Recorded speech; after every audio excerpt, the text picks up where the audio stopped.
ज्ञान the treasure में आपका स्वागत है। और हम आपको बताएंगे कि भीष्म पितामह एक अजय योद्धा कैसे थे, क्यों उनको कोई नहीं जीत पाता था, क्यों मिला था उन्हें इच्छा मृत्यु का वरदान, कैसे मिला था। ये सब तो मैं आपको पिछले वीडियो में ही बता चुका हूं। अभी मेन ये है कि वो अजय कैसे थे। तो पहले मैं भीष्म की शक्ति के बारे में बात करूंगा, क्योंकि बड़े बड़े महारथी योद्धा भीष्म से उम्र में छोटे होकर भी भीष्म को युद्ध में पराजित नहीं कर पाते थे।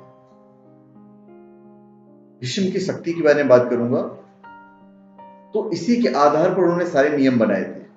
उन्होंने दैनिक जीवन के सरल नियमों को भी अपने चरम प्रकृति तक पहुंचने का सोपान बना लिया था।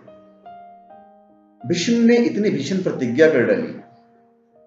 उनकी प्रतिज्ञा को हम भीषण इसलिए नहीं कहते क्योंकि वो ब्रह्मचारी बन गए, यह सारा राजपाट त्याग दिया। उनकी व्यक्तिगत असुविधा या क्षति के लिए हम उसे भीषण नहीं कहते, बल्कि इसलिए कहते हैं क्योंकि वह जिस कुरुवंश और देश से इतना प्यार करते थे उन्होंने उसे दांव पर लगा दिया। जो चीज उनके लिए सबसे अधिक महत्वपूर्ण थी उन्हें उसे ही दांव पर लगा दिया और कहा यही उनका धर्म है और यही उनकी मोक्ष प्राप्ति का रास्ता है।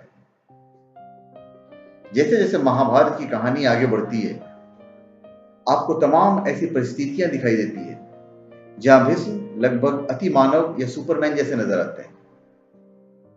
यदि कोई मनुष्य अपने भीतर मौजूद जीवन के बीज को रूपांतरित करने के लिए तैयार है, तो कोशिका जो एक और मनुष्य के निर्माण में समर्थ है, उसे वो जीवन शक्ति में रूपांतरित करने के लिए तैयार है, तो परमाणु बल की तरह शक्तिशाली हो जाता है। उसको पता ही है कि एक परमाणु कितना ऊर्जा पैदा कर सकता है। आपको भी पता है कि एक परमाणु कितना ऊर्जा पैदा कर सकता है। कई बार लोगों ने कहा कि वो भीष्म से नहीं लड़ सकते क्योंकि वह एक ब्रह्मचारी है। वो उन्हें नहीं मार सकते क्योंकि उन्होंने अपने शरीर के हर बीज को एक जीवन शक्ति में रूपांतरित कर दिया था, जिसके कारण वो अपनी इच्छा से मृत्यु को प्राप्त कर सकते थे। इसलिए कहा गया कि भीष्म के पास अपनी मृत्यु का समय चुनने की शक्ति थी। वो अनश्वर या अमर नहीं थे, मगर वो अपनी मृत्यु का समय और स्थान चुन सकते थे, जो एक तरह से अमरता की तरह ही है। अमरता एक अभिशाप की तरह है। क्या आप कल्पना कर सकते हैं कि अगर आपको हमेशा के लिए जीना पड़े तो आपके लिए कितनी बड़ी यातना होगी। तो अमरता तो एक अभिशाप है, लेकिन अपनी इच्छा से मरने का विकल्प एक वरदान है।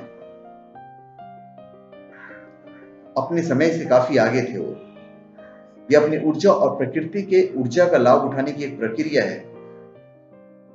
महाभारत में दूसरा उदाहरण अस्त्र है, जो शक्तिशाली हथियार होते थे। कहा जाता है कि अस्तित्व के सबसे छोटे कण को युद्ध भूमि में सबसे बड़ी शक्ति बनाया जा सकता था। यह परमाणु बम की तरह लगता है, हालांकि वे उस समय भी तीर धनुष का प्रयोग करते थे।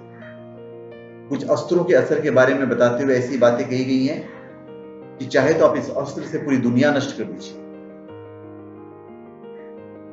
आप चाहे तो इधर से पूरी दुनिया को न नष्ट करें, गर्भ में मौजूद शिशु तब भी झुलस जाएंगे।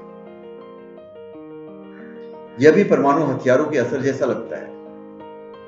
या तो उनके पास बहुत ही शानदार कल्पना शक्ति थी, या उनके पास वाकई इस तरह का ज्ञान था। क्या उनके पास इस तरह के हथियार थे? क्या उन्होंने ऐसे हथियार कहीं देखे थे, या किसी न किसी से आकर उन्हें ये बातें बताई थी? हम यह नहीं जानते, मगर आपको एक खास जागरूकता और सतर्कता के साथ इस कहानी को देखना चाहिए। यह कहानी कुछ लोगों की लड़ाई या किसी की व्यक्ति के राजपाट या पत्नी या बच्चे की इच्छा की नहीं है। इस कहानी के कई आयाम हैं। ये सारी शक्तियां भीष्म पितामह ने अपने आप में संजोई हुई थी। मैंने जो कहा वो एक फिलॉसफी है, ये नहीं कि वो अजय थे। इस अजय का मतलब अपने आप से लीजिए आप, कि उन्हें किस तरह से अपने आप को सारी शक्तियां को अपने आप में संयम करके रखा हुआ था। तो भीष्म पितामह जो अजय थे वो अपनी बदौलत थे, हर चीज को अपने में समाहित करके रखा हुआ था।